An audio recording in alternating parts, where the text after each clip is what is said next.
नमस्कार, आप देख रहे हैं यंग तरंग और आपके साथ मैं हूं अभिषेक पाठक। इस समय मैं उपस्थित हूं अपना खास कार्यक्रम साहित्य आजकल लेकर। साहित्य आजकल के आज के कार्यक्रम में मैं आपको बताऊंगा 3 पुस्तकों के बारे में जिसमें उन्हें लिखने वाले लेखकों ने अपने जीवन के अनुभव को एक स्थान पर संकलित किया है।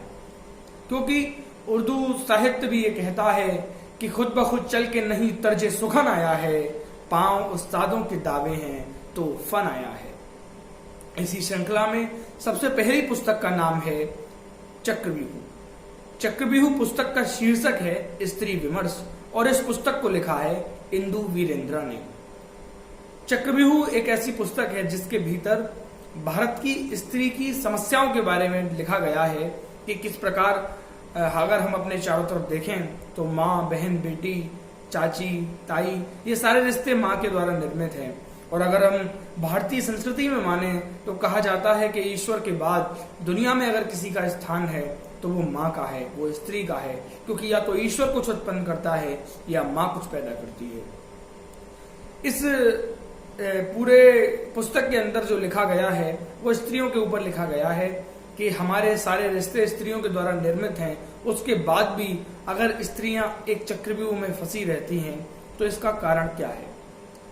यही नहीं, इस पुस्तक में एक जगह कहा गया है कि स्त्री जीवन पर्यंत हमारे मनुष्य के जीवन को सुधारती है, लेकिन वह चक्रव्यूह के भीतर फंसती जाती है। कभी वो चक्रव्यूह रिश्ते नाते निर्मित करते हैं और कभी वो चक्रव्यूह समाज निर्मित करता है। एक शायरा का भी शेर है कि मुझको दिल के बहलाने का सामान न समझा जाए, मुझको दिल के बहलाने का सामान न समझा जाए, मैं इतनी भी नहीं हूं आसान न समझा जाए, और अब तो बेटे भी हो जाते हैं घर से रुखसत, सिर्फ बेटियों को ही मेहमान न समझा जाए। इस पुस्तक के अंदर इंदु वीरेंद्र ने स्त्रियों की समस्याओं से समाज को रूबरू कराया है। इस पुस्तक के भीतर वर्तमान में स्त्रियों की जो दशा है हिंदुस्तान के अंदर, उसका भी दर्शन लेखिका ने किया है। इसमें एक जगह लेखिका कहती हैं कि 7 साल पहले जब एक बच्ची निर्भया के साथ कुछ अत्याचार हुआ था, कुछ गलत हुआ था, तब पूरे देश की सरकार ने और जनता ने ये कहा था कि हम आने वाले समय में किसी निर्भया को नहीं होने देंगे, अर्थात इस देश में कोई भी निर्भया के साथ अत्याचार नहीं होगा। लेकिन 7 साल बाद यदि रांची और तमिलनाडु में ऐसी घृणित घटनाएं घटती हैं जिसको देखकर लोग शर्मसार हो जाते हैं, इसका अर्थ तो यही है कि भारतीय कानून व्यवस्था में और भारत में अभी भी लड़कियां सुरक्षित नहीं हैं। इसके अंदर इस पुस्तक में ये कहा गया है कि भारत की कानून व्यवस्था इतनी अच्छी तरीके से बनाई गई है, लेकिन उसके बावजूद भी भारत की कानून व्यवस्था स्त्रियों को न्याय दिलाने के बजाय स्त्रियों के मानसिक शोषण का कारण बन रही है।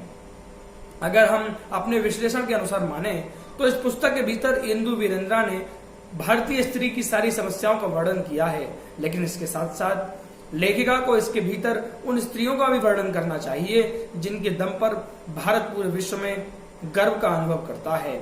उन स्त्रियों के बारे में भी वर्णन करना चाहिए जिन्होंने भारत की कानून व्यवस्था के अनुसार न्याय प्राप्त किया है। उन स्त्रियों के बारे में भी इस पुस्तक के भीतर लिखा जाना चाहिए जिन्होंने अपने दम पर भारत का नाम विश्व पटल पर रोशन किया। श्रृंखला में हम जिस दूसरी पुस्तक के बारे में बात करने जा रहे हैं उसका नाम है हंस अकेला रोया। और हंस अकेला रोया इस पुस्तक को लिखा है सिनी वाली ने। ये पुस्तक एक कहानी संग्रह है जिसके भीतर गांव के जीवन का वर्णन किया गया है। इस पुस्तक में गांव के भीतर उधरते बुनते रिश्ते, बनते बिगड़ती बातें, पति पत्नी के बीच का प्रेम, उनके बीच का तकरार, इन सभी बातों को सिनी वाली ने अपने इस कहानी संग्रह में उतारा है। उस पार, सिकड़ी, नियति और विसर्जन जैसे गांव की इस कहानी संग्रह में तस्वीर को झलकाया गया है। इसमें बताया गया है कि स्त्री गांव की हो या शहर की, उसका शोषण गांव के भीतर भी होता है और शहर के भीतर भी होता है। इसी सिनी वाली जी की इस पुस्तक में एक काल्पनिक चरित्र अपनी समस्याओं का वर्णन करते हुए अपने पति से कहती है कि तुमने तो देखा था ना वो मुझे किस तरह से देख रहा था, पर तुम हर बार मुझे समझा लेते थे, बहुत डर था ना तुम्हें दुनिया का, अब बताओ मैं दुनिया को क्या मुंह दिखाऊंगी। वास्तव में सैनी वाली की इस पुस्तक हंस अकेला रोया में गांव के जीवन का बहुत अच्छी तरह से वर्णन किया गया है। कहीं कहीं पर विस्तार की अधिकता भी दिखाई देती है, लेकिन वास्तव में हमारा मानना यह है कि लेखिका को अपने आने वाले समय में एक ऐसी पुस्तक भी लिखनी चाहिए जिसमें वे वर्णन करें कि किस प्रकार गांव से कस्बे, कस्बे से शहर और शहर से महानगर बने और क्या क्या परिवर्तन इन सब के बीच में आता गया। इसी श्रृंखला में हम जिस अगली पुस्तक के बारे में बात करने जा रहे हैं उसका नाम है यह जो शहर। इसको लिखा है युवा कवि सुशील कुसुमाकर ने। यह एक कविता संग्रह है जिसके भीतर सुशील कुसुमाकर ने अपने जीवन के आसपास में घटती हुई घटनाओं, सरकारों, तर्कों, कुतर्कों, लोगों पर होते अत्याचार, प्रेम, द्वेष, भावना, विश्वास, सारी चीजों का वर्णन अपने जीवन के अनुभव के अनुसार इस पुस्तक में किया है। इस पुस्तक में एक कविता में सुशील कुसुमाकर कहते हैं, हम पूछेंगे तुमसे, हमें सरहदों में बांधने, हमें रंग रूप जाति धर्म में बांटने, हमें आपस में लड़ाने, हमारे लोगों के कत्ल कराने की वजह। हम पूछेंगे तुमसे तुम्हारे वादों के बारे में, हम लेंगे तुम्हारे कामों का हिसाब, हम चुप नहीं रहेंगे, हम पूछेंगे तुमसे। वास्तव में सुशील कुसुमाकर की इस किताब में उर्मिलेश शंकरधार जी के उस शेर का हमें चित्रण दिखता है जिसमें उर्मिलेश जी कहते हैं कि जो सही है वो बात बोलेंगे, पूरी ताकत के साथ बोलेंगे, और साहेबो हम कलम के बेटे हैं, कैसे दिन को रात बोलेंगे। सुशील कुसुमाकर ने अपने इस कविता संग्रह में प्रेम, आशा, निराशा, टूटन, उदासी और गर्व का चारों ही पांचों तरीकों के मनुष्य जिस प्रकार जीता है उसका वर्णन अपनी पुस्तक में किया है। और वास्तव में एक शायर, एक कवि ही ऐसा कर सकता है, एक कलमकार ही ऐसा कर सकता है। अपनी पुस्तक में सुशील कुसुमाकर ने जो रचनाएं लिखी हैं उनमें नींद मुझे आती नहीं, भरोसा नहीं, यह जो शहर, सुनो शहंशाह सुनो जैसी प्रमुख कविताएं हैं। और इन कविताओं को पढ़ने के बाद आप ये महसूस कर सकेंगे कि एक सच्चा कलमकार किस हद तक अपनी कलम के लिए लिख सकता है।